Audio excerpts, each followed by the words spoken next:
A single gesture to humanity ignited a legendary tale. The salvage ship. Wanderer's hope drifted through the debris field like a metal whale navigating through cosmic bones. Captain Elena Vasquez pressed her palm against the cold viewport, watching twisted metal and frozen atmosphere crystals tumble past in the eternal dance of destruction. 3 days they had been picking through the remains of the Terran research station, New Horizons. And 3 days they had found nothing but scrap and sorrow. "Captain, we've got something," called out Mikhail from his position at the sensor array. His thick Russian accent carried a note of excitement that made Elena turn from the viewport. "Life signs. Faint, but definitely there." Elena moved quickly to the command console, her magnetic boots clicking against the deck plating. The Wanderer's Hope was an old ship, built for function rather than comfort. Every surface was covered in scratches, repairs, and the accumulated grime of decades spent in the void between stars. But she was reliable, and in the salvage business, reliability meant survival. "Where?" Elena asked, leaning over Mikhail's shoulder to peer at the green-tinted display. "Section 7 of the research station. Looks like an emergency shelter, maybe a safe room that survived the explosion." Mikhail's fingers danced over the controls, refining the sensor sweep. 2 life forms, human biosignatures. Elena felt her heart skip. In 3 days of searching, they had found 17 bodies, all frozen solid in the vacuum of space. The research station had been studying something called exotic matter when the accident happened.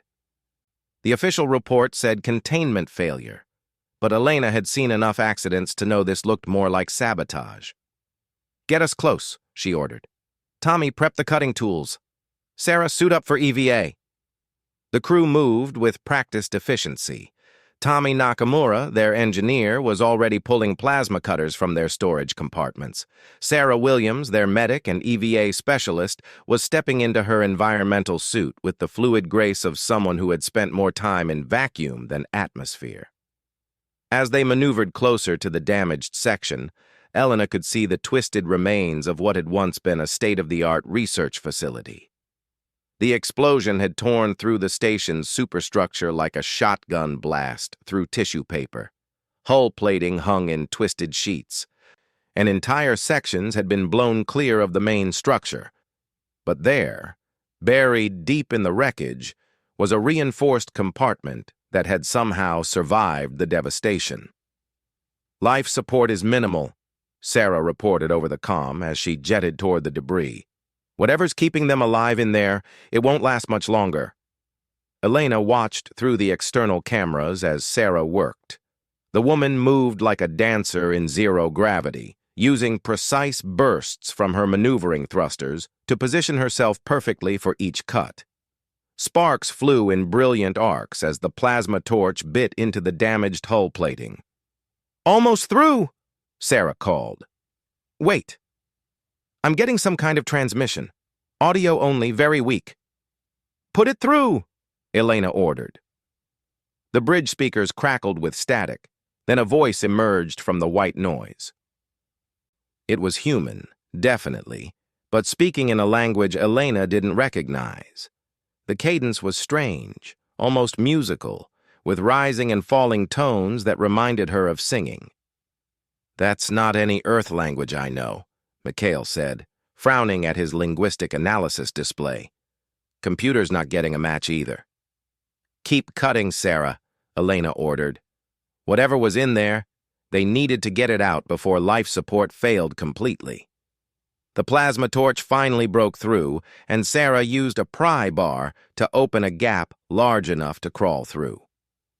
"I'm going in," she announced, disappearing into the darkness of the damaged compartment.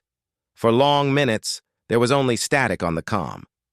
Elena found herself holding her breath, watching the life sign monitors. The signatures were getting weaker by the minute. "Jesus Christ!"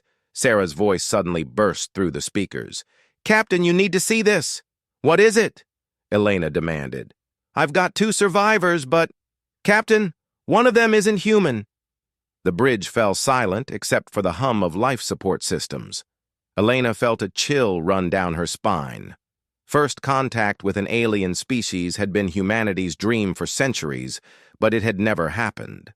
Despite decades of exploration, Earth seemed to be alone in the galaxy. "Describe what you're seeing," Elena said carefully.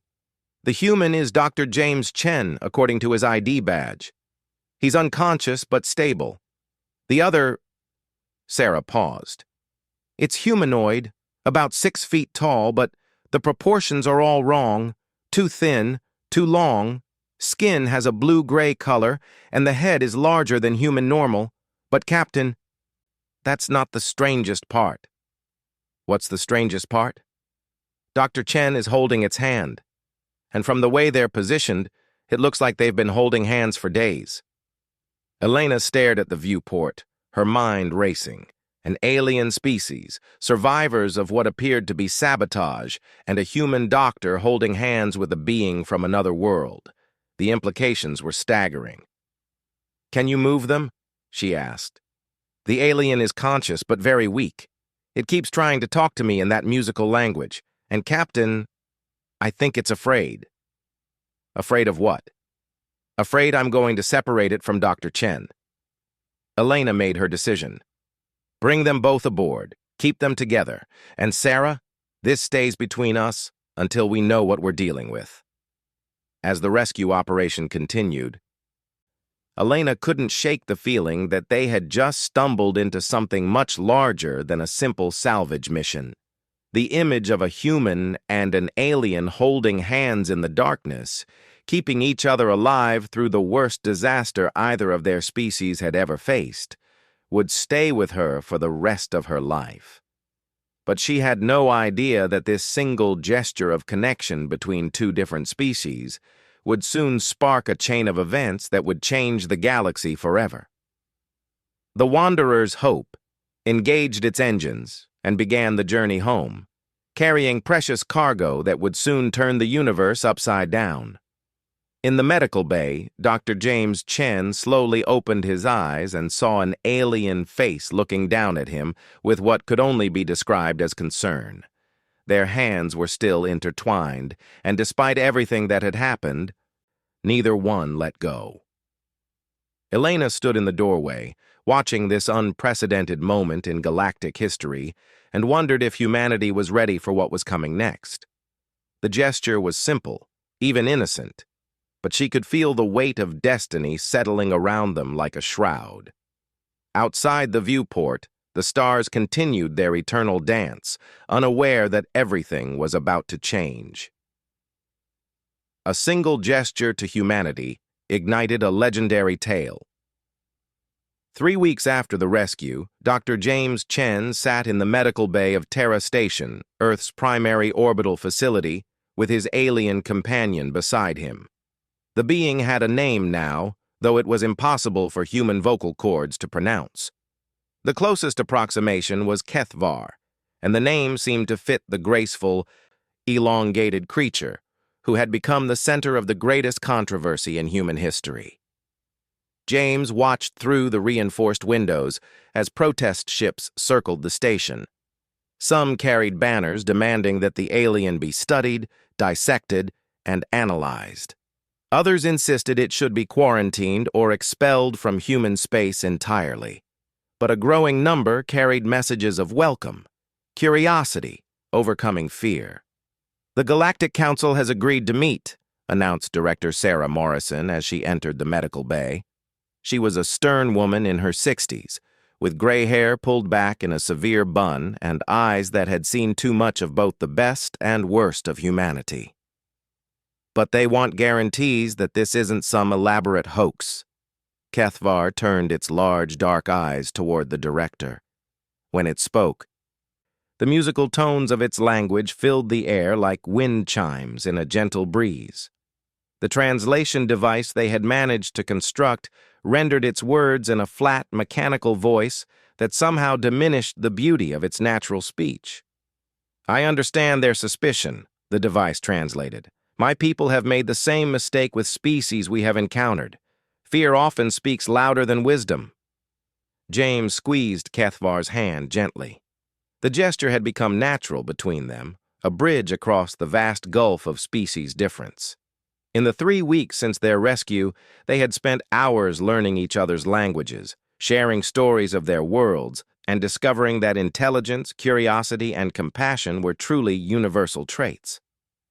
"Tell me about your people," Director Morrison said, pulling up a chair. Despite her official position and the pressure from Earth's government, she had shown remarkable patience with both the human and alien survivors.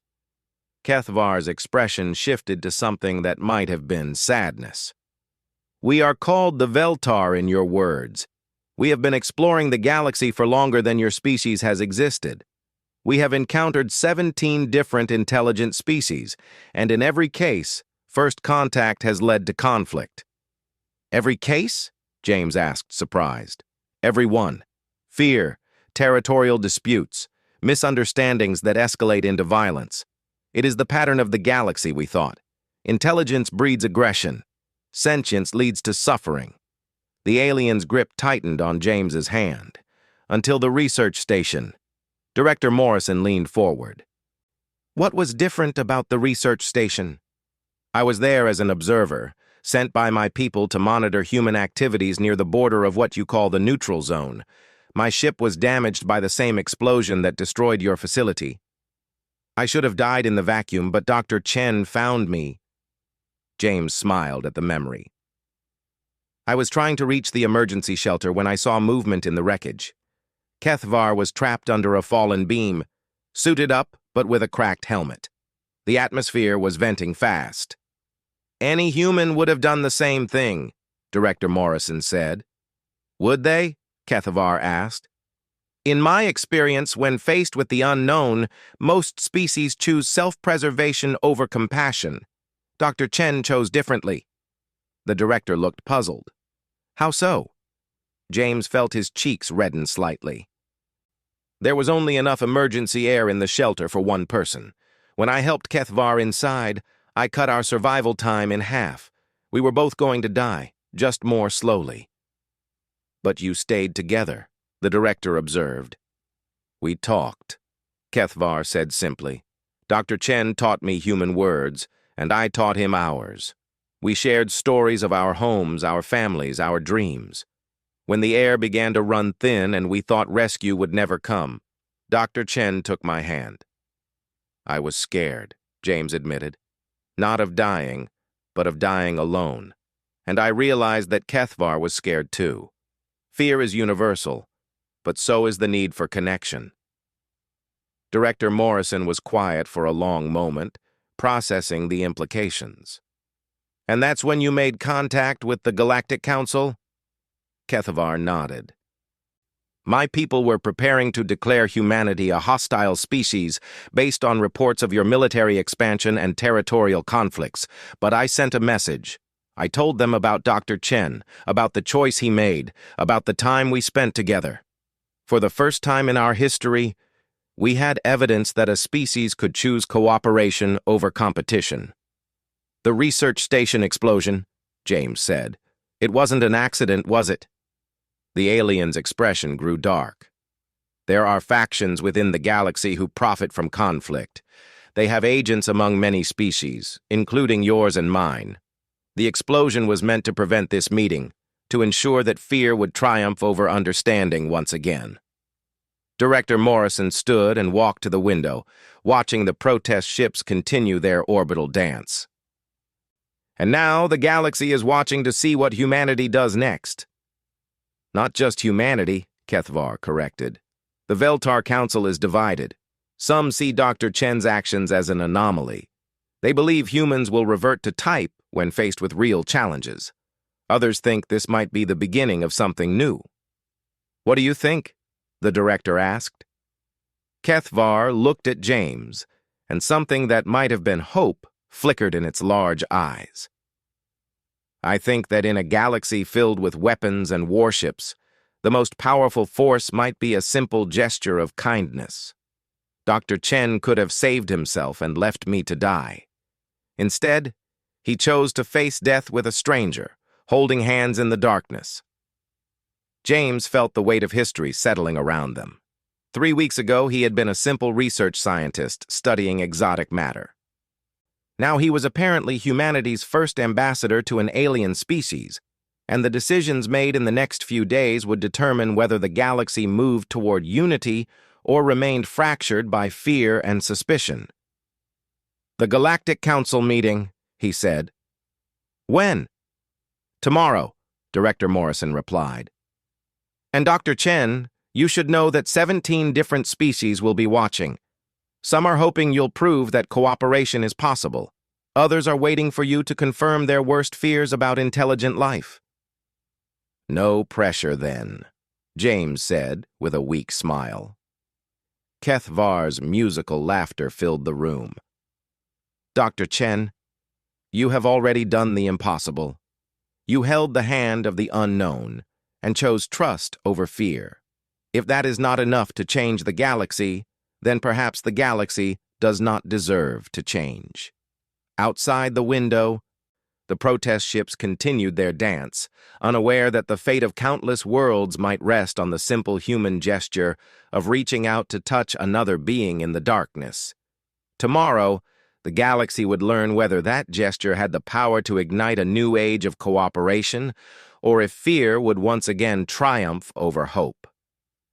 James squeezed Kethvar's hand one more time, drawing strength from the contact. Whatever came next, they would face it together, just as they had faced death in the wreckage of the research station. And perhaps that would be enough to show the galaxy that even the vast distances between stars could be bridged by understanding, compassion, and the willingness to extend a hand to a stranger in need. A single gesture to humanity ignited a legendary tale. The Galactic Council chamber was unlike anything humans had ever constructed.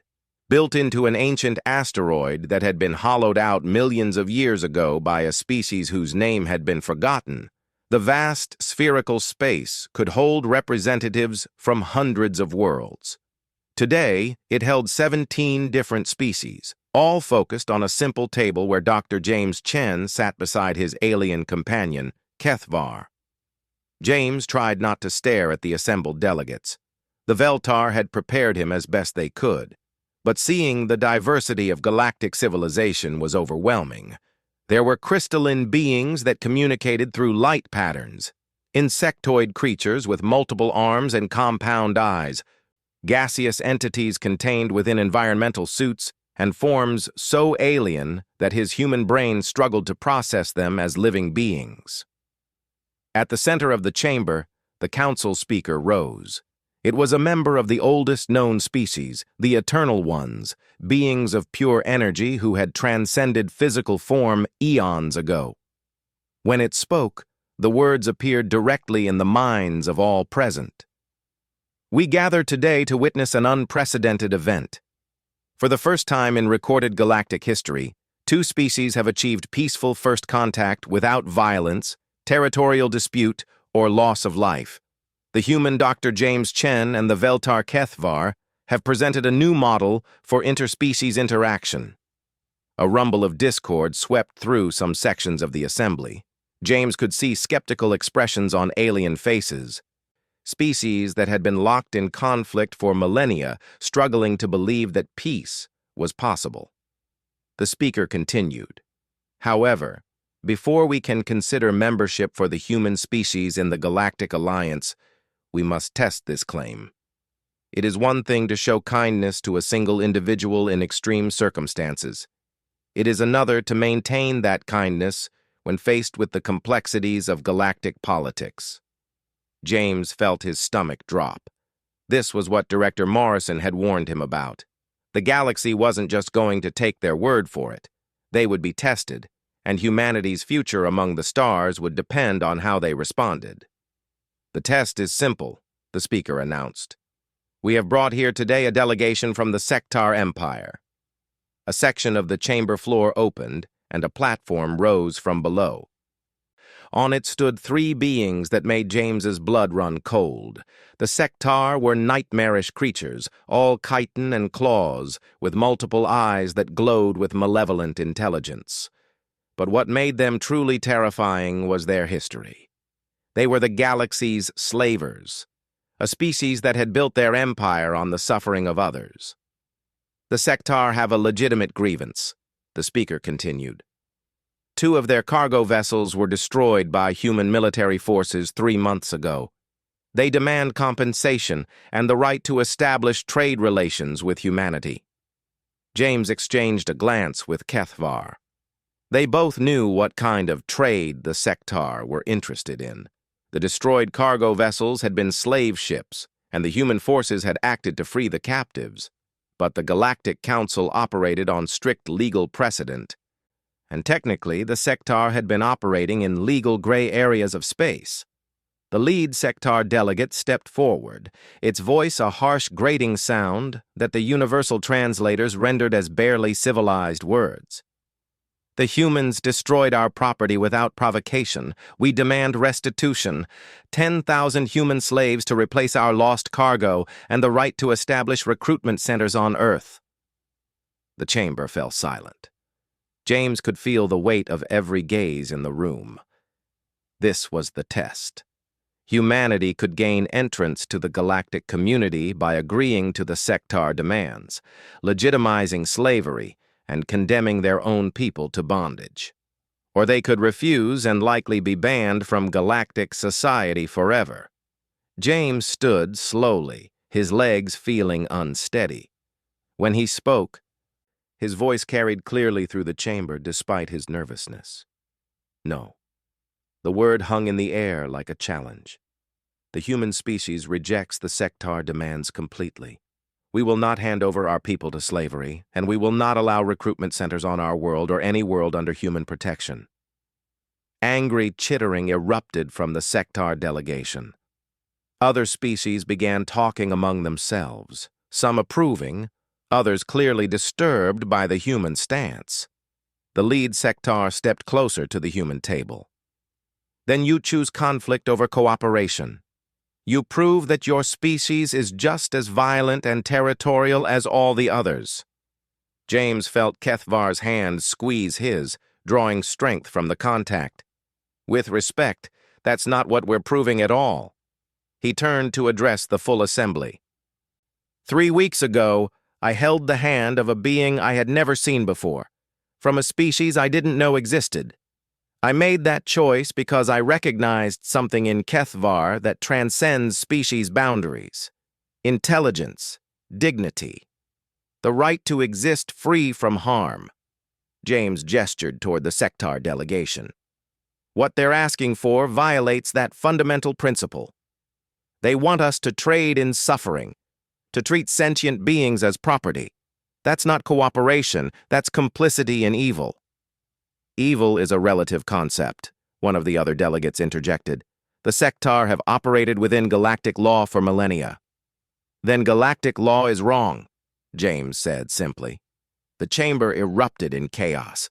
Some species roared approval, others howled in outrage.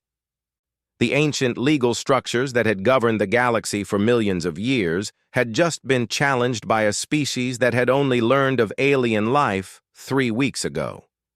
Kethvar rose and began to speak, its musical voice somehow cutting through the noise. My people have observed 17 first contacts. In every case, the new species either submitted to existing power structures or was destroyed by them. Today, humanity offers a third option. The Veltar delegate looked directly at the Sectar. Dr. Chen held my hand when we were dying in the darkness. He had nothing to gain from saving me and everything to lose. Today, he makes the same choice on a galactic scale. Humanity chooses compassion over profit, justice over convenience. Pretty words, the Sectar leader snarled. But words don't enforce trade agreements. We have a fleet of 300 ships. How many does humanity have? James smiled, and in that moment, every being in the chamber understood why humanity was different. We have allies. Kethvar stood. The Veldtar stand with humanity. From across the chamber, a crystalline being flickered with approving light patterns. The Crystal Collective endorses the human position. One by one, species that had remained neutral for millennia began to speak. The gaseous entities of the nebula worlds, the plant-like growers from the rim territories, the machine intelligence of the synthetic republic, all declaring their support for the human stance against slavery. The sectar leader looked around the chamber in growing alarm. This is unprecedented. You're violating millions of years of established law. We're establishing new law, James said calmly, based on a simple principle that all intelligent life has value and deserves freedom. The speaker of the Eternal Ones raised its energy form to command attention. When the chamber quieted, its thoughts filled every mind present. The test is concluded. The human species has demonstrated that their initial gesture of compassion was not an anomaly, but a reflection of their fundamental nature. They choose justice over expedience, even at the cost of galactic acceptance. The speaker turned toward the human delegation. Dr. Chen, your species is hereby offered full membership in the Galactic Alliance, with all rights and protections thereof. Furthermore, the Alliance adopts the human proposal. Slavery is hereby banned throughout Alliance space. The chamber erupted again, but this time the sounds were mostly of approval. The sectar delegation stormed out, chittering threats and promises of war, but they were outnumbered now by dozens of species who had found their moral center for the first time in millions of years. James sank back into his chair, overwhelmed by what had just happened. A simple gesture of kindness in a damaged research station had somehow led to the transformation of galactic civilization. Kethvar leaned over and spoke softly, its words meant only for James. You held my hand in the darkness and changed everything. Today you held the galaxy's hand and changed it again. James looked out at the assembled species. Former enemies now talking to each other about cooperation and justice, and realized that the greatest weapon humanity possessed wasn't superior technology or military might. It was the simple willingness to extend compassion to the unknown, to choose understanding over fear, and to never let go of another's hand when they needed help. The gesture that had saved 2 lives in the wreckage of a research station had become the foundation of a new age. And as the galaxy slowly began to heal from millions of years of conflict and mistrust, it all traced back to one moment when a human being chose to share his last breath with a stranger from the stars. The legendary tale had only just begun.